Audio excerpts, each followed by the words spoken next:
शहरातील सर्वसामान्य नागरिकांना आधुनिक आणि दर्जेदार आरोग्य सेवा मिळावी या उद्देशाने ऐतिहासिक NM वाडिया चॅरिटेबल हॉस्पिटलच्या नूतनीकरणाचा प्रकल्प वेगाने सुरू आहे। या प्रकल्पांतर्गत उर्वरित 100 बेडच्या नूतनीकरण कामाची पाहणी करण्यासाठी आज सोलापूर महानगरपालिकेच्या पदाधिकाऱ्यांनी प्रत्यक्ष भेट देऊन कामाचा सविस्तर आढावा घेतला। या पाहणी दौऱ्यात महापौर विनायक कोंड्याल, उपमहापौर ज्ञानेश्वरी देवकर, सभागृह नेते नरेंद्र काळे, स्थायी समिती सभापती रंजिताताई चाकोते यांचा सहभाग होता।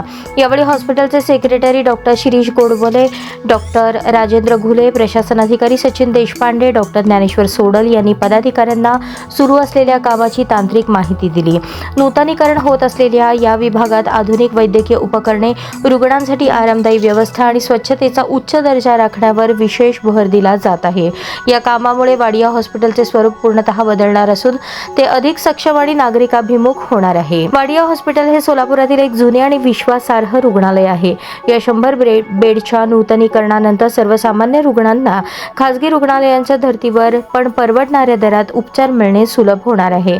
सर्व विभागांच्या समन्वयातून हा प्रकल्प निश्चित वेळेत पूर्ण होईल असा विश्वास प्रशासकीय अधिकाऱ्यांनी व्यक्त केला।